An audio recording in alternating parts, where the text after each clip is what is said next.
They called her too old, a woman past her prime, arriving in a town that had long ago buried its dreams. They called him a widower, broken by grief, seeking solace in a desolate land. But what brought these two souls together, under the shadow of a fleeting sunset, would challenge every notion of love, despair, and what truly makes a life worth living. But before we get into this tale, let us know in the comments, where are you watching from, and subscribe if you want more content like this one. The station platform was little more than a weathered plank of wood, groaning beneath the relentless sun, a lonely scar etched into the vast, indifferent land. Silas stood there, a gaunt silhouette against the horizon, his shadow long and distorted, mirroring the shape of his own lingering grief. The air hung heavy, thick with the scent of dust and distant sage, a familiar perfume of desolation that clung to everything in Harmony Ridge.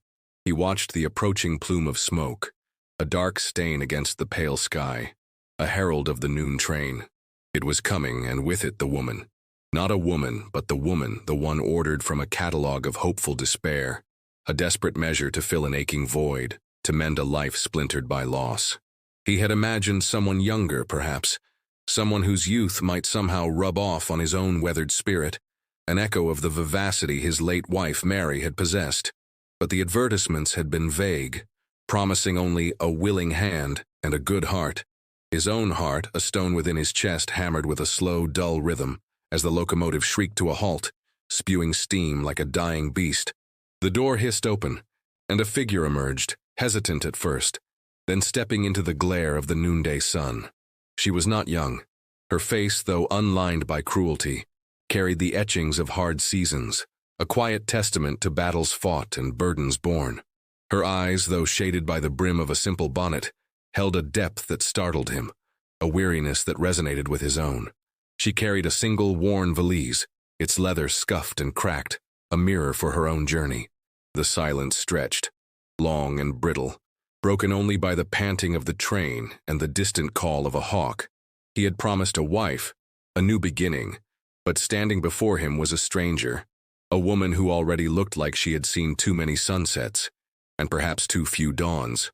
A ripple of something akin to disappointment, cold and unwelcome, spread through him, quickly followed by a stark shame for harboring such a thought.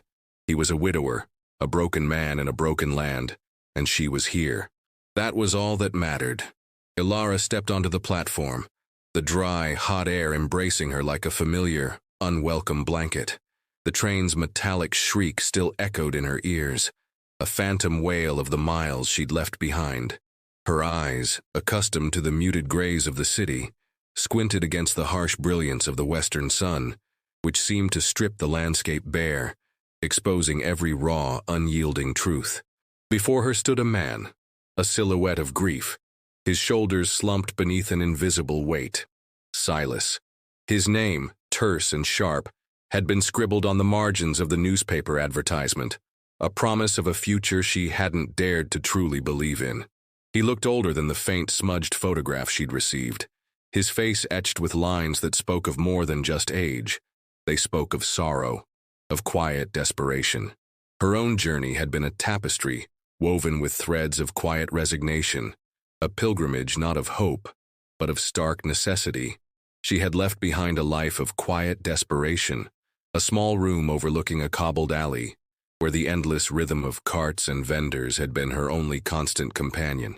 The taunts of spinster and old maid had long since ceased to sting, replaced by a dull ache of knowing. She was 37, an age that in these rugged lands often meant a woman was already a matriarch or a ghost.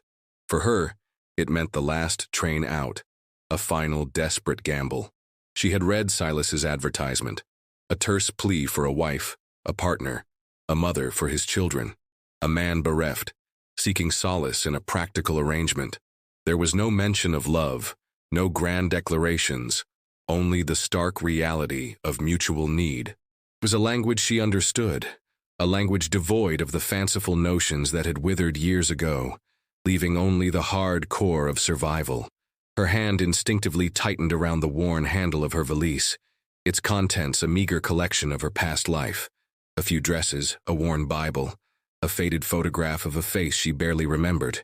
This was it. The precipice, the end of one life, the forced beginning of another. She searched his eyes, seeking any flicker of recognition, any hint of the man who had penned those words.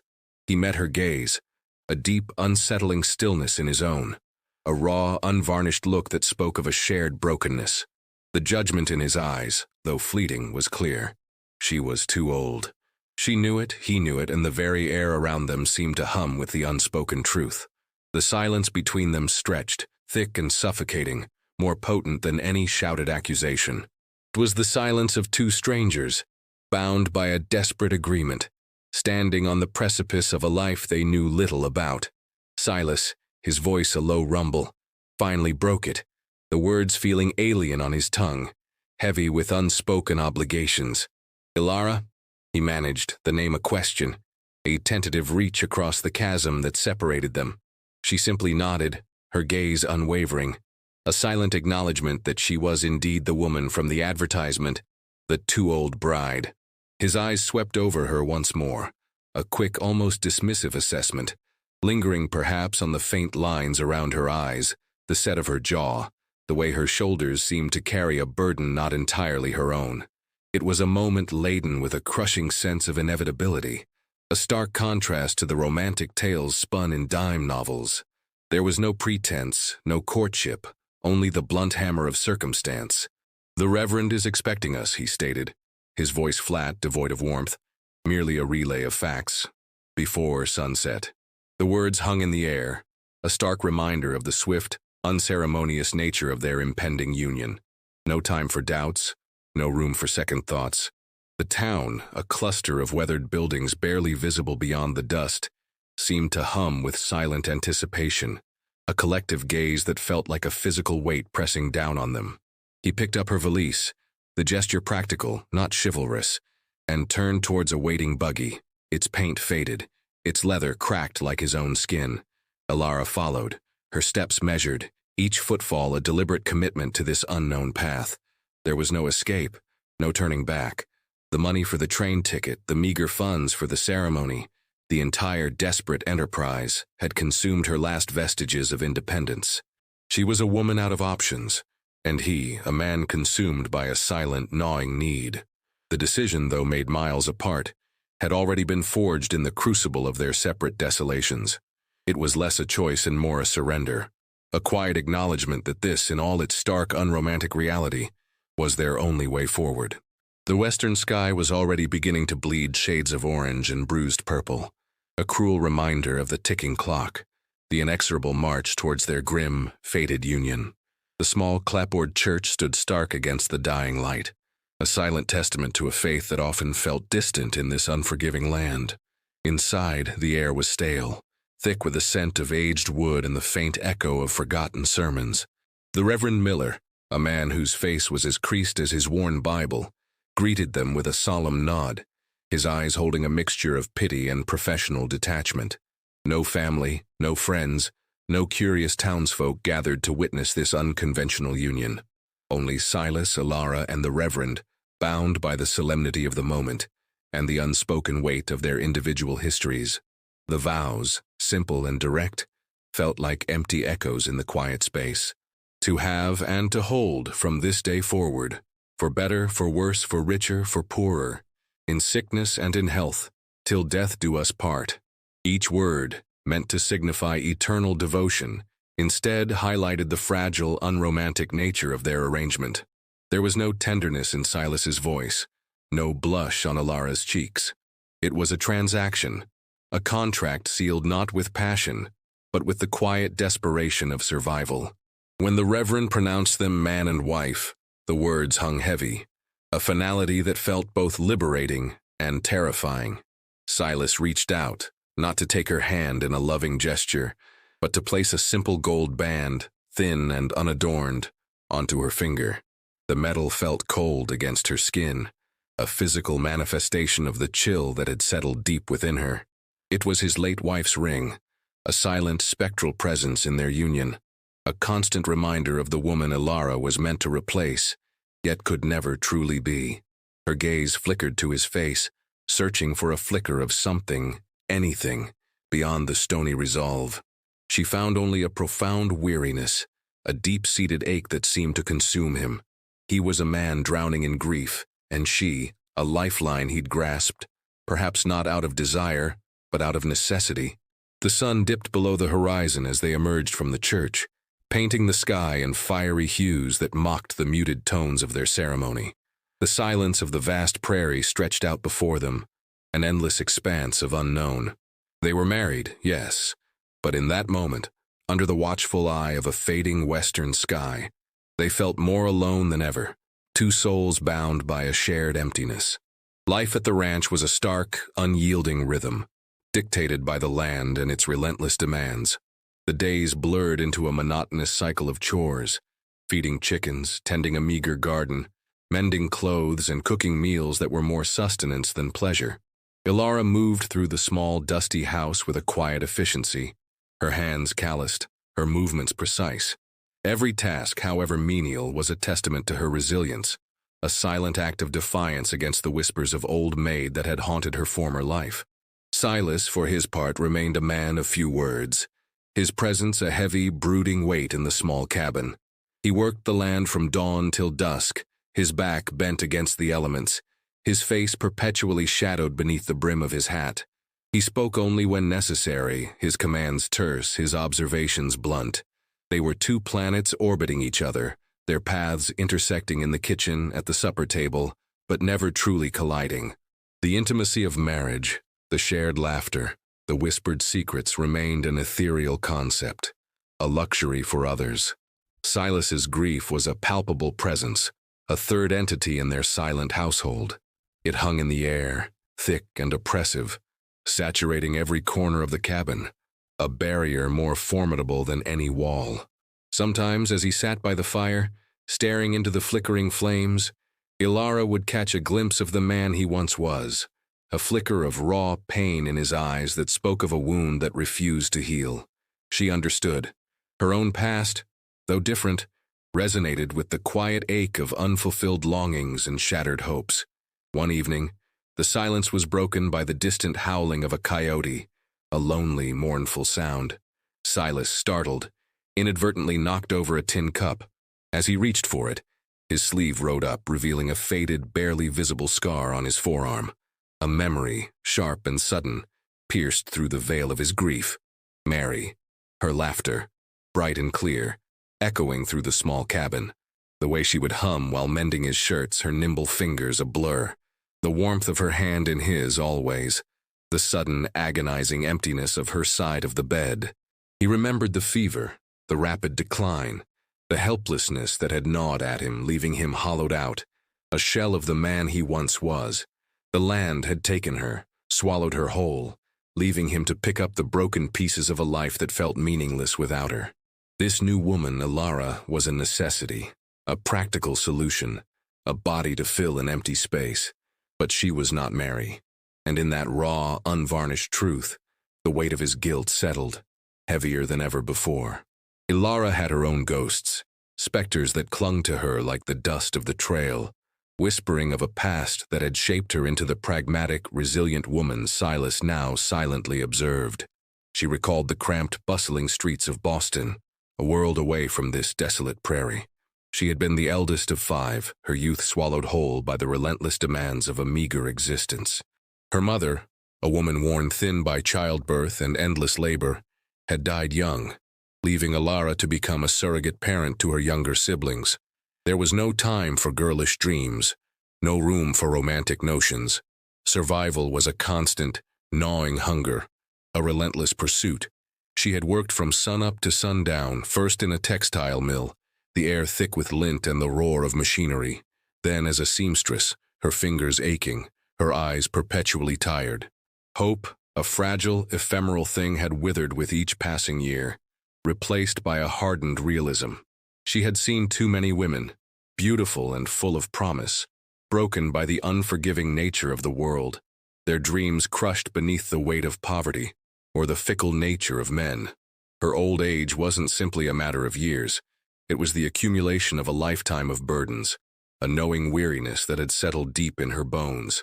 She remembered a young man once, a baker's apprentice with kind eyes and a hesitant smile. He had spoken of a future, a small shop, children with bright faces. For a fleeting moment, a spark of something akin to hope had flickered within her. But then, a cruel twist of fate, an accident at the mill, and the baker's apprentice was gone, leaving behind only the bitter taste of what might have been. The world had taught her early that love was a luxury, a fragile dream easily shattered, while practicality was a sturdy, if unromantic, foundation. So, when Silas's advertisement, terse and devoid of sentiment, appeared in a dusty newspaper, it resonated with a truth she deeply understood. It was a proposition of mutual need, a contract of survival. She knew with a certainty that chilled her that he didn't want a wife in the traditional sense. He wanted a keeper of his home, a silent presence to ward off the crushing loneliness. And she, in turn, sought a roof over her head, a modicum of security, and the dignity of a purpose, however stark. The vast, empty landscape of the West felt less frightening than the crowded, unforgiving streets of her past. Here, at least, the space allowed for a certain kind of quietude, a balm for a soul that had long yearned for peace. The summer brought with it a relentless drought, the land hardening under the sun's unforgiving glare, its cracked surface mirroring the fissures in their fragile arrangement. The creek, which had once babbled with life, dwindled to a muddy trickle, a desperate gasp of water. The crops withered, turning brown and brittle, their promise of sustenance dying before their eyes. Silas, usually stoic, grew more withdrawn, his silences heavy with anxiety. He walked the parched fields, his steps slow, his gaze fixed on the empty sky, a silent plea to a heavens that seemed indifferent. The townspeople, already wary of Ilara, whose presence among them was an anomaly, began to whisper. Their collective fear, a venomous thing, sought an easy target, and the old mail-order bride became the convenient scapegoat. "She brought the bad luck," a woman muttered one day in the general store.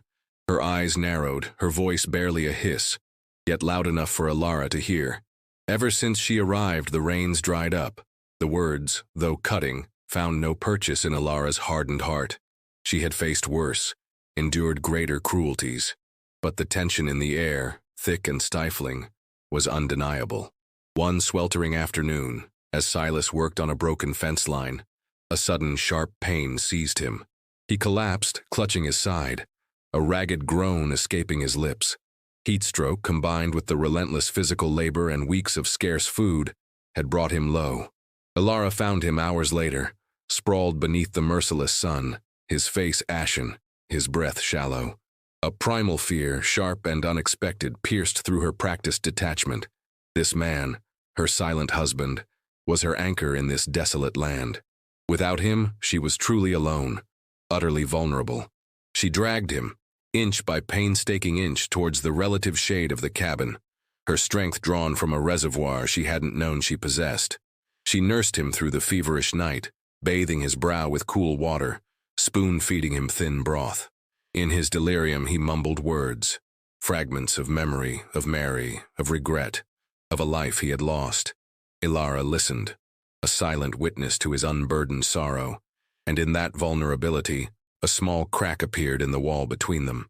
Fleeting, fragile connection formed, not of love, but of shared humanity, of the stark reality that they were all they had. The next morning, when Silas awoke, his eyes clear but weak, he found Ilara asleep in a chair beside his bed, her face drawn with exhaustion. He looked at her, truly looked at her for the first time, seeing not just the too-old woman, but the woman who had tended to him, who had fought for him. And in that quiet revelation, a seed of something new, something profound began to stir in his broken heart. The fever broke, leaving Silas weak but strangely lucid. He looked at Ilara, truly saw her, not as the purchased replacement for Mary, but as a woman of quiet strength who had dragged him from the brink. The lines on her face, once a mark of her old age, now spoke of resilience, of a deep well of endurance he had barely glimpsed. He remembered the fractured whispers from his delirium, the raw, unvarnished truth of his grief, the unshakable guilt that had consumed him since Mary's death. He had mourned her, yes, deeply and profoundly, but beneath the grief lay a darker secret, one he had buried so deeply he rarely acknowledged its festering presence. He had failed her, not in love, not in devotion, but in vigilance. He had been so consumed by the demands of the farm, by the sheer struggle of wresting a living from the unforgiving land, that he had overlooked the creeping signs of her illness, dismissed her complaints as mere weariness. And when the fever had taken hold, swift and merciless, he had been helpless, utterly and completely helpless. He had watched her slip away, feeling the cold clutch of death and the searing heat of his own inadequacy. That was the true burden, the unconfessed sin that had turned him into a shadow of a man. Alara, watching him, sensing the shift, offered a small, quiet gesture. She brought him a fresh cup of water, her movements gentle, her gaze steady. "You restless," she murmured, her voice soft, devoid of judgment. He swallowed, the coolness of the water a welcome balm. The words, when they came, were ragged, torn from a place he rarely ventured. I wasn't enough," he confessed, his voice barely a whisper, the admission a raw wound exposed to the harsh light. "For Mary, I couldn't save her." Alara sat on the edge of the bed, her eyes unwavering. She didn't offer platitudes, no empty assurances. Instead, she spoke of her own lost dreams, of the baker's apprentice, of the quiet, insidious ways life could steal futures without warning, leaving behind only the ghosts of what might have been. She spoke of the cruelty of circumstance, the relentless indifference of the world, and how sometimes, despite every effort, things simply fall apart. It was not a confession, but a shared understanding, a recognition of the universal truth of human vulnerability. In that shared space of quiet grief, a fragile bridge began to form, not of romance but of profound empathy, a recognition that they were both survivors of life's relentless battering, two broken vessels finding an unlikely harbor in each other's weary presence. The secrets, once so heavy, now felt lighter, shared between two souls who understood the language of loss without needing to speak it aloud. The drought continued to grip Harmony Ridge, but within the small cabin, something shifted. The unspoken confession, the shared vulnerability, had created a thin yet unbreakable thread between Silas and Alara. It wasn't a blossoming of passion, but a deepening of understanding, a quiet recognition of mutual respect. He started to watch her, truly observe her, the way she moved with purpose, the quiet strength in her hands as she kneaded dough, the way she looked out over the parched land, not with despair, but with a weary acceptance that hinted at a deep, unwavering resilience. He saw the subtle flick of her eyes when the townspeople's whispers grew louder, yet she never once complained, never sought pity. She simply endured. One evening, as the last vestiges of twilight clung to the sky, a desperate rustling broke the silence outside the cabin. A pack of coyotes, emboldened by hunger, had ventured dangerously close, circling the weakened chickens. Silas grabbed his rifle, his movement still stiff from his illness, but Alara was already there, a shovel gripped firmly in her hands. She stood beside him, her stance unwavering, her presence a silent declaration of solidarity.